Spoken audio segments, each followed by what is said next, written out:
Hello friends, मैं रोहित शर्मा। आज हम लोग पढ़ेंगे चुनाव आयोग के बारे में, ठीक है ना। निर्वाचन आयोग, ठीक है ना। इलेक्शन कमीशन ऑफ इंडिया के बारे में पढ़ेंगे कि आखिर में इलेक्शन कमीशन ऑफ इंडिया हमारे संविधान के किस भाग में है और इसके अनुच्छेद क्या है, अनुच्छेद में क्या क्या प्रावधान किया गया है, क्या क्या व्यवस्था की गई है, उसके बारे में हम लोग पढ़ेंगे, ठीक है दोस्तों। तो आप लोग थोड़ा ध्यान दीजिएगा। जैसा कि आप लोग जानते हैं कि हमारे संविधान में पार्ट 15 भाग 15 में चुनाव आयोग यानी निर्वाचन आयोग की प्रावधान किया गया है, निर्वाचन आयोग की व्यवस्था की गई है, ठीक है। और थोड़ा अनुच्छेद के बारे में, अगर अनुच्छेद की बात करें, आर्टिकल 324 से लेके 329 तक हमारे संविधान में चुनाव आयोग की बात की गई है, ठीक है। तो सबसे पहले हम देखते हैं अनुच्छेद 324 के बारे में देखते हैं कि आखिर में हमारे संविधान में अनुच्छेद 324 में चुनाव आयोग के बारे में क्या कहा गया है।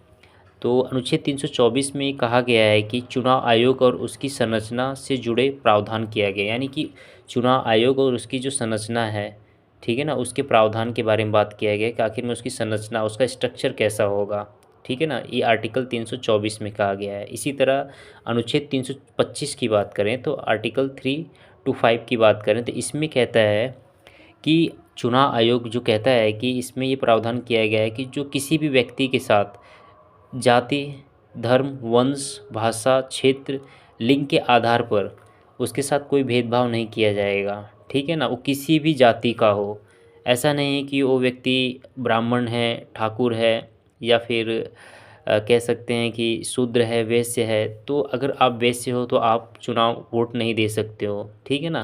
तो ऐसा प्रावधान नहीं है, ठीक है ना। हमारे संविधान में ऐसा प्रावधान नहीं किया गया है। हमारे संविधान में हर कोई एक बराबर हैगा, ठीक है ना। धर्म के आधार पे ऐसा नहीं है कि मैं हिंदू हूँ और आप मुस्लिम हो, आप सिख हो, आप ईसाई हो तो आप वोट नहीं दे सकते हो। मैं हिंदू हूँ तो वोट दे सकता हूँ, आप मुस्लिम है तो वोट नहीं दे सकते हो, ये गलत हैगा, ठीक है ना। वंश के आधार पे ऐसा नहीं कि मैं राजवाड़े ख़ानदान से बिलोंग करता हूँ तो मैं ही वोट दे सकता हूँ, आप लोग नहीं दे सकते हैं। भाषा के आधार पे, अब मान लो कि मैं केरला का हूँ, मान लिया, ठीक है ना। अगर मैं केरल का हूँ तो आप साउथ इंडिया में हो, ठीक है, तो आपकी भाषा कुछ और है, मेरी भाषा कुछ और है। मान लो कि मैं यूपी से हूँ और कुछ बिहार से लोग हैं, ठीक है, तो मान लिया मैंने, ठीक है ना। तो आप ये नहीं कह सकते हो कि आप बिहार से हो तो आप वोट नहीं दे सकते आके दिल्ली में या फिर कहीं वन, ठीक है। इसी तरह क्षेत्र की बात करें, ठीक है ना, क्षेत्र की बात करें तो हम ये नहीं कह सकते कि आप बिहार से बिलोंग करते हो या फिर यूपी से बिलोंग करते हो तो आप वोट नहीं दे सकते।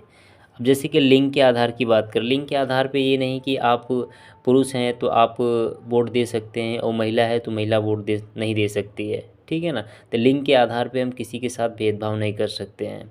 और अगर मान लो कोई ट्रांसजेंडर है, ठीक है ना, ट्रांसजेंडर भी हमारे समाज के एक हिस्सा है, हमें भी उनको क्या करना चाहिए, हर चीज़ में उनको पार्टिसिपेट करवाना चाहिए, ठीक है ना। ये नहीं कि वो जो ट्रांसजेंडर है तो हम उनको समाज से एक अलग तबके, नहीं, ऐसा नहीं होना चाहिए।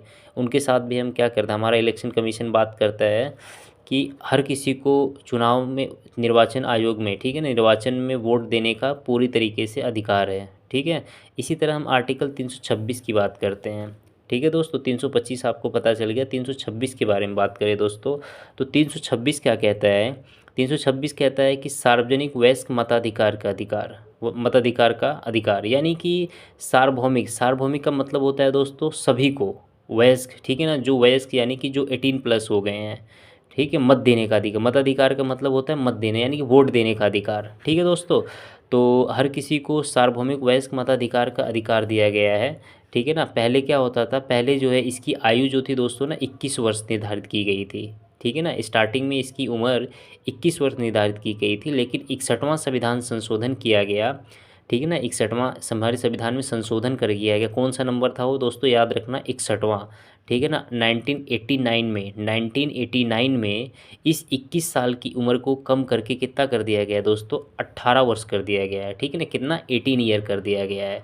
अब जो वोट देने का अधिकार है दोस्तों वो अब 18 ईयर है, ठीक है। तो ये 326 था। अब इसी तरह हम देखते हैं दोस्तों 327 के बारे में देखते हैं।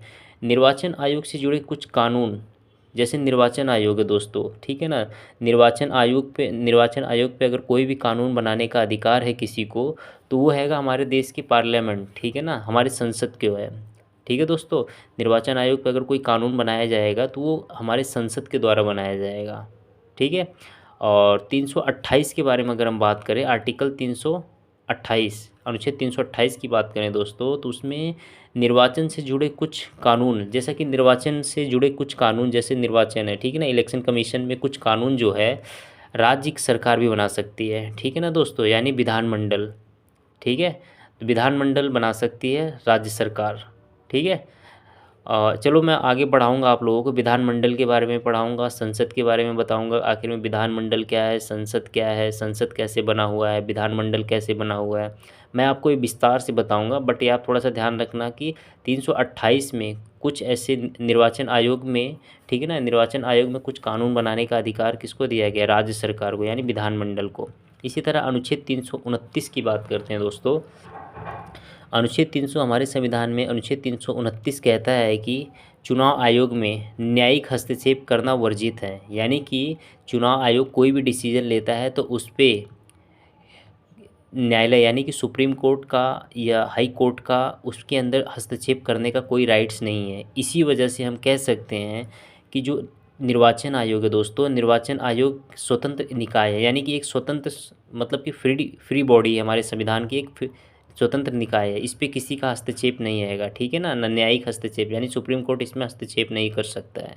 इसके सारे डिसीजन चुनाव आयोग के ही होते हैं, इसमें न्यायिक यानी कि सुप्रीम कोर्ट इसमें इंटरफेयर नहीं कर सकता है। तो ये दोस्तों छोटी सी वीडियो थी आप लोगों के लिए, ठीक है ना, इसे ध्यान रखिएगा, अक्सर लोग इस पर कन्फ्यूज़ रहते हैं, तो मैंने आज बेसिकली कॉन्सेप्ट क्लियर कर दिया है। तो सो प्लीज़ ज़्यादा से ज़्यादा ये वीडियो सब्सक्राइब करें और ज़्यादा से ज़्यादा इसे शेयर करें, ठीक है, आप लोग सपोर्ट कीजिए, मैं और अच्छी और इससे भी अच्छे कॉन्सेप्ट की वीडियो बनाऊँगा, ठीक है। Thank you for watching my video, और शेयर कीजिए प्लीज़ यार, आप लोग देखते तो बहुत ज़्यादा हो लेकिन शेयर नहीं करते हो, प्लीज़ शेयर कीजिए, इसे सब्सक्राइब करो।